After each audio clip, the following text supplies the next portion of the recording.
ਜੀ ਆਇਆਂ ਨੂੰ ਸਤਿ ਸ੍ਰੀ ਅਕਾਲ। ਕਿੱਦਾਂ ਹਾਲ ਚਾਲ? ਉਮੀਦ ਕਰਦਾ ਸਾਰੇ ਵਧੀਆ ਹੋਵੋਗੇ, ਹੱਸਦੇ ਵਸਦੇ ਹੋਵੋਗੇ ਤੇ ਰੱਬ ਤੁਹਾਨੂੰ ਚੜ੍ਹਦੀ ਕਲਾ ਚ ਰੱਖੇ। ਬਿਲਕੁਲ। ਲੋ ਜੀ ਵੀਡੀਓ ਅੱਜ ਫਿਰ ਤੁਹਾਡੇ ਲਈ ਲੈ ਕੇ ਆਏ ਹਾਂ ਦਾ great Indian couple Sharma show. ਕੀ ਬਾਤ ਹੈ ਜੀ। ਜਿਹੜੇ ਸ਼ੋਅ ਤੇ ਆਏ ਕੌਣ ਵਿੱਚ ਪਹਿਲੇ ਦੱਸ ਆਇਆ ਕੌਣ ਹੈ? ਬਿੰਨੂ ਢਿੱਲੋਂ। क्या बात है। ਉਹਨਾਂ ਦੇ ਨਾਲ ਗਿੱਪੀ ਗਰੇਵਾਲ ਸੋਨਮ ਬਾਜਵਾ। ਅੱਛਾ ਤੇ ਉਹ ਕੈਰੀ ਨਾਲ ਔਨ ਘੁੱਗੀ ਜੱਟਾ ਸਾਹਿਬ, ਘੁੱਗੀ ਵੀ ਲਾਜ਼ਮੀ ਹੋਣਾ। ਹਾਂ ਘੁੱਗੀ ਸਾਹਿਬ ਵੀ ਨੇ, ਘੁੱਗੀ ਵੀ ਹੋਣਾ ਲਾਜ਼ਮੀ। ਚਲੋ अच्छा सोनम बाजवा की नवी फिल्म आई देखी किसी ने? ਉਹ ਯਾਰ ਉਹ ਕਹਿੰਦੀ ਟ੍ਰੈਂਡਿੰਗ ਤੇ ਜਾ ਰਹੀ ਹੈ, ਮੈਂ ਦੇਖੀ ਨਹੀਂ। ਹਾਂ ਹਾਂ ਹਿੰਦੀ ਵਿੱਚ ਹੈ ਨਾ। हिंदी मूवी बनाई है, बड़ी बड़ी एक्टिंग कर दी सोनम बाजवा। ਬਾਗੀ 4 ਵਿੱਚ ਮੇਰੇ ਖਿਆਲ। नहीं नहीं बागी 4 ਦੇ ਵਿੱਚ ਮੈਂ ਤੁਹਾਨੂੰ ਦੱਸ ਦਿੰਦਾ दीवाने की दीवानियत। अच्छा दीवाने की दीवानियत, एक दीवाने की दीवानियत। मैं देखी नहीं अजे, मैं सुनिया है। बट मैं मूवी देख ली है, कमाल दी एक्टिंग की है सोनम। चलो जी पहले अब देखते हैं पाया वाला शो। तो हमें किसी ने बताया कि आप पहले इंस्टाग्राम पे थी नहीं, वो दिलजीत पाजी ने आपको बोला कि इंस्टाग्राम पे आओ। नहीं मैं थी पर मैं बहुत ज़्यादा पोस्ट नहीं करती थी। अच्छा जी। तो उन्होंने यूज़ इसके बहुत फ़ायदे भी है, हम अपनी बेस्ट खुद ही पीआर कर सकते हैं and you know how good he is on social media. और आप you can make money also ना ऑन सोशल मीडिया। हैं? अच्छा तभी आप लगी रहती हो इंस्टाग्राम पे सारा दिन? हाँ यहाँ पे कुछ नहीं मिलता है, हमें बंगले बन गए मड आइलैंड में आपके। अच्छा ये एक बात क्लैरिफाई कर दूं मैं आज। वो बंगला लिया था मैंने 20 साल पहले, तो मैंने ये शो ज्वाइन किया 3 साल पहले। हाँ तो वो तब किस्तें तो अभी चल रही है ना।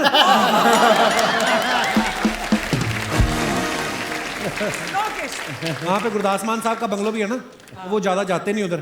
तो एक दिन दीवार फांद के कब्जा कर लिया उन्होंने। ताला नहीं खोलती, कहती ये इलीगल है। उसमें क्या हटा आपके चली जाऊंगी मैं। पल्ला साहब मैं आपको बताऊं कॉमेडी तो कमाल की करते ही हैं। ये खुद प्रोफेसर रहे हैं यूनिवर्सिटी में बहुत देर तक। इनकी वाइफ जो है वो भी टीचर हैं, पिताजी भी इनके टीचर हैं। भाजी आपके घर में जब बच्चा होता है स्टूडेंट भी बनता है कि सीधा टीचर ही आता है? Great comedy. भाजी बात बताओ, जब आप आदमी कॉमेडी करता है ना उसको सीरियसली कम ही लोग लेते हैं। आपके स्टूडेंट्स लेते थे आपको सीरियसली? सीरियसली ऐसा है, जब मैं किसी क्लास ले रहा था एम्बेसी की, कोई स्टूडेंट थी। अच्छा। जब ट्रिमेस्टर ब्रेक हुई तो मैंने सभी से बच्चों को पूछता हूँ बच्चे छुट्टियाँ कैसी रही? सर बहुत अच्छी रही। एक देहरादून से लड़की थी। अच्छा। मैंने पूछा बेटे छुट्टियों में कैसा रहा? कह रही सर बहुत बढ़िया रहा। एक बात बताऊँ, मैं बुरा तो नहीं मानोगे? मैं अच्छा। कहती छुट्टियों में मैं टीवी देख रही थी घर में, तो आपका टीवी पे अचानक प्रोग्राम आ गया। अच्छा जी। और उस पे आप भांड बने हुए थे। खुशी हुई, इतनी खुशी हुई, मैंने अपना सारा टब्बर इकट्ठा कर लिया। पापा को बुलाया, चाचा को बुलाया, अपनी मम्मी को बुलाया, बहन को बुलाया। इधर आओ मैं आपको अपने प्रोफेसर दिखाऊं। मैंने कहा बेटे, फिर देखकर पापा ने कहा क्या? कहना पापा बोले अगर वहाँ ऐसे प्रोफेसर हैं बेटे पढ़ने की जरूरत नहीं।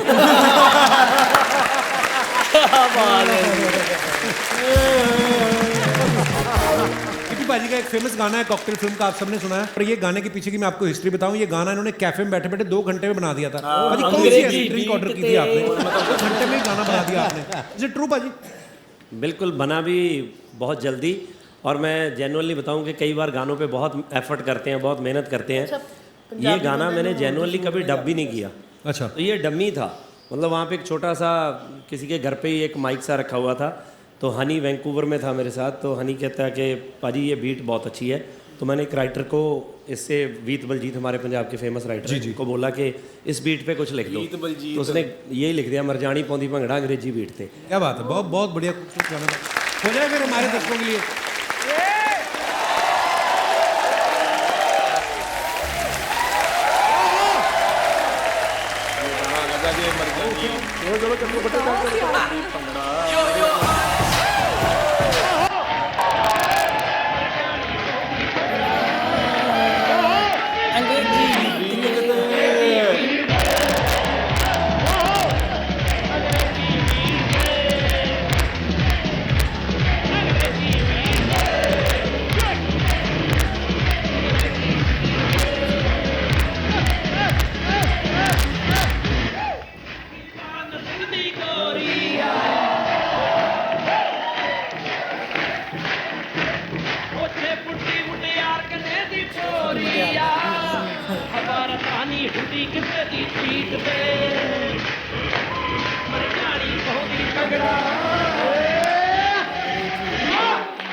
थैंक यू गिप्पी भाजी,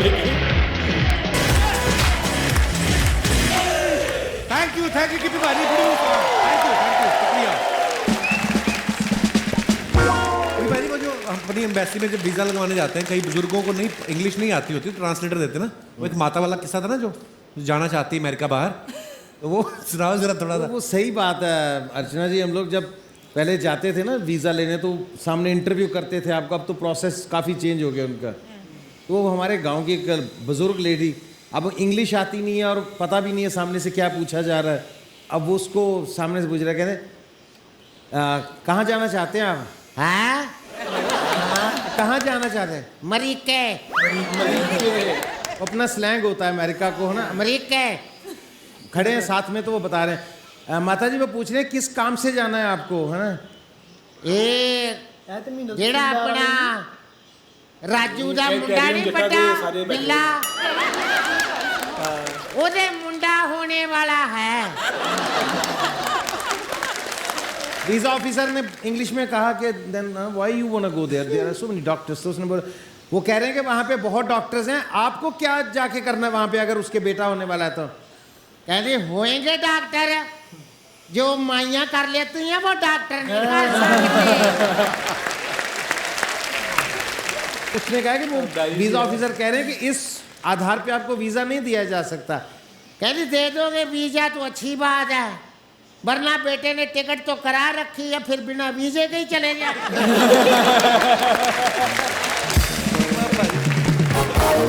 बीनू भाजी ना बहुत अच्छे भंगड़ा डांसर है एक्चुअली, उसके बाद ही एक्टिंग में आए। तो लोगों ने भाजी आपकी एक्टिंग देखी थी या भंगड़ा देख के बोला था कि नहीं आप एक्टिंग में जाओ? भंगड़ा देख के बोले कहते इधर आ जाओ। तो सीरियल बनते नहीं थे भाजी, कुछ होता ही नहीं था। तो ऐसा था, सब लोग जब हम लोगों ने MA थिएटर एंड टेलीविज़न की, तो सब लोग बोले कि वहाँ चलो, मुंबई मक्का मदीना है हमारे लिए, सब वहाँ जाओ जी। मुझे लगा वहाँ जाके क्या करेंगे, क्योंकि जान पहचान तो है नहीं है।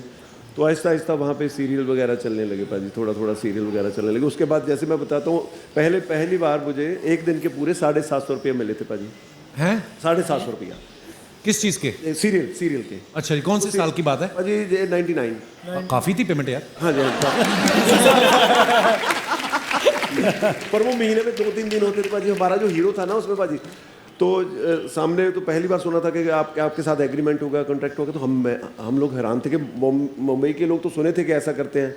मैंने कहा यार कमाल है यार, चलो वेरी गुड। हम लोग अपने आप प्राउड फील कर रहे थे। तो सामने डायरेक्टर बैठा, तो बोला, हमारे पास एक हीरो था हमारा बलकर्ण, उसको बोला कि देखो भाई, हमें तो समझ आ गई कि 750 रुपये बोले आपको पैसे मिलेंगे, आप सिलेक्ट हो, आप हीरो हो, और 750, ठीक है ऐसा। उसको जीरो नहीं सुना और उसने तभी रोक लिया, बात सुनो, हम लोग 1 मिनट के ब्रेक दे दो, हम लोग सलाह करके बताते हैं। साइड पे लेके गया, बोला जवाब ना दो, 75 रुपये मेरे ही रहने, कल तो नहीं कुछ जा रहा है।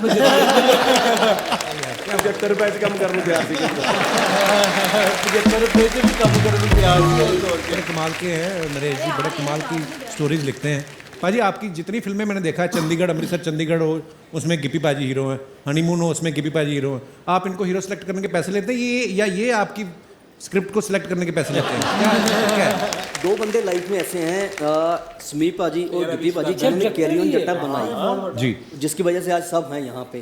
तो हम लोग प्रोफेशनल कम हैं, हम लोग दोस्त ज़्यादा हैं सब, इसलिए शायद हम सब एक साथ हैं। वेरी गुड पाजी, बड़ी प्यारी गल की थी पाजी। मैं बताता हूँ, पहली फिल्म जब बनी थी कैरी ऑन जट्टा, तो हम लोग बहुत थोड़े बड़े पैसे लेते थे, पता ही नहीं था कि इतने बड़े आर्टिस्ट सब लोगों को जानने लगे कैसे।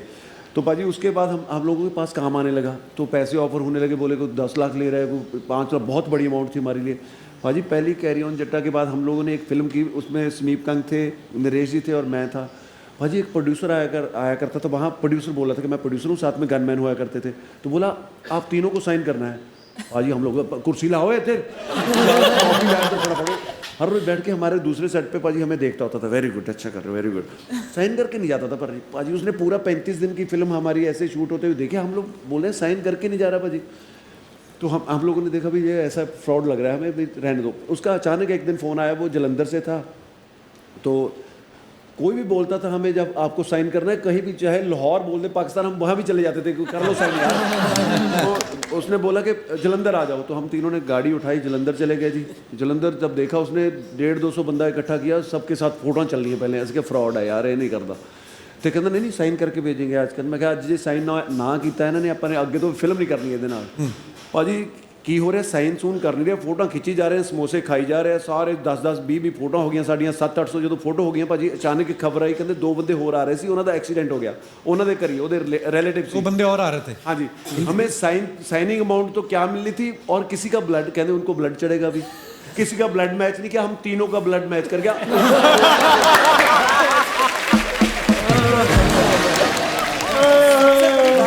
अभी तो चलो फिल्मों की वजह से लोगों को पता चल गया कि ये बंदा पंजाबी है। रिश्तेदार इनसे पूछ रहे हैं कि ये अंग्रेज को एड्स वेड्स तो नहीं है ना इसका? अरे कॉमेडी करके कभी फंसे हो आप कहीं जगह? कभी होता है ना कि हम लोग की इंटेंशन किसी की नहीं रहती, किसी को भी, क्योंकि हमें हंसाना है लोगों को। कभी कभी होता है ना कि लोग गलत इंटरप्रेट कर लेते हैं। कर लेते हैं जी, बहुत बार ऐसा होता है, कहते कुछ हैं समझ कुछ लेते हैं। भला साहब कहाँ, आप अमृतसर में की बात है? वो तो तब की बात है जब हालात पंजाब के बहुत ख़राब थे जी। उस वक्त रात को कर्फ्यू लग जाता था, ट्रेनें बंद हो जाती थी और बसें नहीं चलती थी, इतने पैसे भी नहीं होते थे कि कहाँ जाएं। तो ऐसे में अमृतसर में फंस गया। तो मैंने कहा भी रात कहाँ काटी जाए। तो मैंने सोचा भी यार इतना टीवी पे आते हो, फिल्में करते हो, सीरियल करते हो, कोई तो पहचानेगा, ये कब काम आएगा। इसी से जान पहचान बढ़ाओ। मैं किसी के घर में गया, दरवाज़ा खटखटाया, हाँ जी। मैंने कहा जी मैं टीवी पे आता हूँ। कहना हमने कब रोका है, आई जाओ। मैं कहा जी गल ये है कि मैं लुधियाना से आया हूँ, मेरे पास पैसे नहीं है, ना कोई रिश्तेदार है, मैंने रात काटनी है, अगर आप मुझे टीवी पे पहचानते हो तो मुझे एक कमरा दे दो, मैं कोने में सो जाऊँगा। ऐसे कैसे को आपको कमरा दे दें, आप अजनबी हो, हम आपको जानते नहीं हैं, ये बहू बेटियों का घर है, हम कैसे दे दें। उसने बोल दिया, मैं बाहर आ गया। किसी और का दरवाज़ा खटखटाया, फिर वो बाहर आया, हाँ जी। मैं कहा जी रात काटनी है, अगर आप मेरे को पहचानते हो तो मुझे को एक कमरा दे दो। ये बहू बेटियों का घर है, ऐसे कैसे अजनबी को कमरा दे दें, कोई और घर देखो। फिर मैं सोचूं भी मुझे तो वही कमरा देगा, घर देगा रहने के लिए जिसके घर बहू बेटियां ना हो। इतने शहर में कैसे पूछा जाए, देखा जाए कि इसके घर में बहू बेटियां नहीं है। फिर मैंने दूर देखा, एक फार्म हाउस जैसा था, छोटी सी लाइट जग रही थी, मैंने दरवाज़ा खटखटाया, एक पहलवान सा बाहर आया। अच्छा, पूछा हाँ क्या चाहिए तुमको?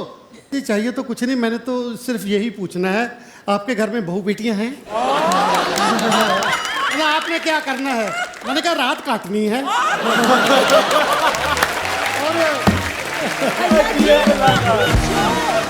ਐ ਜੀ ਭੱਲਾ ਸਾਹਿਬ ਬਈ ਜੀ, ਭੱਲਾ ਸਾਹਿਬ ਨੇ ਇਸ ਗੱਲ ਤੇ ਭਾਵੇਂ ਪੈ ਗਈ ਹੈ ਹੁਣ। 3 ਘਰੋਂ ਵੈਸੇ ਜਵਾਬ ਹੋ ਗਿਆ, ਚੌਥੇ ਘਰੋਂ ਸਵਾਲ ਹੀ ਐਸਾ ਕਰ ਲਿਆ ਕਿ ਉੱਥੋਂ ਨਾ ਹੀ ਨਾ ਹੈ ਕਿ ਤੂੰ ਉਹਨੇ ਅਖੀਰ ਕਰ ਦਿੱਤੀ। ਅੱਛਾ ਉਹ ਦੌਰ ਵੀ ਉਹਨਾਂ ਦਾ ਅਖੀਰ ਦੌਰ ਸੀ ਯਾਰ ਵੈਸੇ, ਕਿ ਦੇਖੋ ਕਿ ਇੰਨੀ ਸਟਰਗਲ ਉਹਨਾਂ ਨੇ ਕੀਤੀ ਹੈ ਕਿ 75 ਰੁਪਏ ਦੇ ਪਿੱਛੇ ਵੀ ਉਹ ਕੰਮ ਕਰਨ ਨੂੰ ਤਿਆਰ ਸੀ। ਅਲੱਗ-ਅਲੱਗ 750 ਲੱਭ ਰਿਹਾ ਸੀ।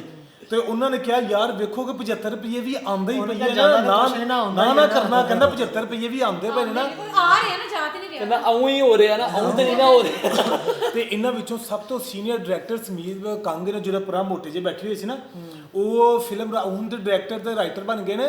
ਪਹਿਲੇ ਇਹ ਐਜ਼ ਅ ਹੀਰੋ ਵੀ ਫਿਲਮਾਂ ਵਿੱਚ ਆਉਂਦੇ ਰਹੇ ਨੇ ਕਈ ਫਿਲਮਾਂ ਦੇ ਵਿੱਚ ਵੇਖਿਆ ਹੋਇਆ।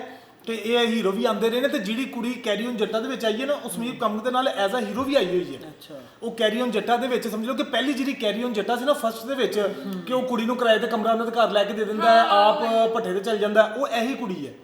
ਉਹ ਇਹਨਾਂ ਦੇ ਨਾਲ ਹੀ ਉਹਨਾਂ ਨੇ ਪਹਿਲੀ ਫਿਲਮ ਬਣਾਈ ਹੋਈ ਹੈ। ਪਰ ਇਹ ਸਾਰੀ ਜਿਹੜੀ ਕਾਸਟ ਉਹਨਾਂ ਨੇ ਕੀਤੀ ਕੈਰੀ ਔਨ ਜੱਟਾ ਦੀ ਬੈਠੀ ਹੋਈ ਸੀ, ਇਹ ਸਾਰੀ ਕੈਰੀ ਔਨ ਜੱਟਾ ਦੀ ਬੈਠੀ ਹੋਈ ਸੀ।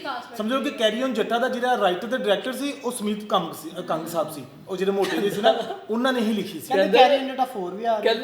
ਕਹਿੰਦਾ ਹੁਣ ਤਾਂ ਮੈਨੂੰ ਦੁਨੀਆ ਵਿੱਚ ਚਾਨਣ ਲੱਗ ਗਈ ਹੈ, ਠੀਕ ਹੈ। ਇਸ ਤੋਂ ਪਹਿਲੇ ਕਹਿੰਦਾ ਇਹਨੂੰ ਪੁੱਛਦੇ ਸੀ ਅੰਗਰੇਜ਼ ਨੂੰ ਏਡਸ ਨੇ।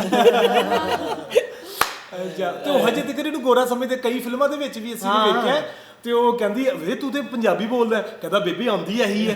ਤੇ ਉਹ ਹੈ ਹੀ ਪੰਜਾਬੀ ਸੀ ਤੇ ਸਾਰੇ ਉਹਨੂੰ ਗੋਰਾ ਸਮਝਦੇ। ਅੱਛਾ ਮੋਸਟਲੀ ਫਿਲਮਾਂ ਜਿਹਨਾਂ ਨੂੰ ਕੋਟੀ ਪੈਂਦੀ ਉਹ ਇਹਦੇ ਵਿੱਚ ਆਪਾਂ ਚਾਚੀ 400 ਦਾ ਵੇਖਿਆ ਨਹੀਂ ਸੀ, ਫੈਮਿਲੀ ਸੀ ਕਿ ਚਾਚੀ ਵਾਲੀ ਫੈਮਿਲੀ ਜਾਂਦਾ, ਬਾਕੀ ਨੂੰ ਛੱਡ ਦੋ, ਪਹਿਲੇ ਚਾਚੀ ਫੜ ਲਓ। ਉਹ ਬਿੰਨੂ ਢਿੱਲੋਂ ਦੇ ਨਾਲ ਹੀ ਸੀ, ਮਿਸਟਰ ਐਂਡ ਮਿਸਿਸ 400 ਬਰਹਲ ਸੋਨੀ ਕਾਸੀ ਭੱਲਾ ਸਾਹਿਬ। ਅੱਛਾ ਤੁਸੀਂ ਇਹਨਾਂ ਦੇ ਤੁਸੀਂ ਇੰਨੇ ਸ਼ੋਅ ਵੇਖੇ ਨੇ, ਪਰ ਜੋ ਤੁਹਾਨੂੰ ਤਰੀਖਾਂ ਤੇ ਆਪਣੀਆਂ ਪੰਜਾਬੀ ਦੱਸ ਦੇਗਾ ਨਾ ਸਾਡੇ ਨਾਲ ਇਹ ਵਾਰਦਾਤਾਂ ਹੋਈਆਂ ਨੇ, ਇਹ ਚੀਜ਼ਾਂ ਹੋਈਆਂ ਨੇ, ਉਹ ਕੋਈ ਹੋਰ ਨਹੀਂ ਦੱਸੇਗਾ। ਹੁਣ ਕੈਸੀ ਭੱਲੇ ਸਾਹਿਬ ਨੇ ਆਪਣੀ ਦੱਸੀ ਹੈ ਪ੍ਰੋਫੈਸਰ ਵਾਲੀ ਕਿ ਕਹਿੰਦਾ ਜੇ ਉੱਥੇ ਪ੍ਰੋਫੈਸਰ ਇਹੋ ਜਿਹਾ ਫਿਰ ਦੁਬਾਰਾ ਕਾਲਜ ਨਹੀਂ ਪੜ੍ਹਨਾ, ਰਹਿਣ ਦੇ ਕਾਲਜ ਕਹਿੰਦਾ ਬੰਦ ਕਰ ਦੇ। ਪ੍ਰੋਫੈਸਰ ਵਾਲੀ ਸਹੀ ਸੁਣਾਈ, ਉਹ ਤੋਂ ਉਹਨਾਂ ਨੇ ਉਹ ਕਲਫੀ ਵਾਲੀ ਸੁਣਾਤੀ, ਉਹ ਜਿਹੜਾ ਕਮਰਾ ਲੈਣ ਵਾਲੀ ਕਮਾਲ ਕਰ ਦਿੱਤੇ ਨੇ। ਅਰ ਹਲ ਵਧੀਆ ਇਹਨਾਂ ਨੇ ਕੀਤਾ ਸੀ। ਤੇ ਕਿੱਦਾਂ ਦਾ ਲੱਗਾ ਤੁਹਾਨੂੰ ਕਪਲ ਭਾਜੀ ਦਾ ਸ਼ੋਅ, ਤੇ ਕਮੈਂਟ ਕਰਕੇ ਜ਼ਰੂਰ ਦੱਸਿਓ। ਮਿਲਦੇ ਹਾਂ ਅਗਲੇ ਸ਼ੋਅ ਦੇ ਵਿੱਚ, ਰੱਖੋ ਆਪਣਾ ਖਿਆਲ, ਗੁੱਡ ਬਾਏ, ਅੱਲਾ ਹਾਫਿਜ਼।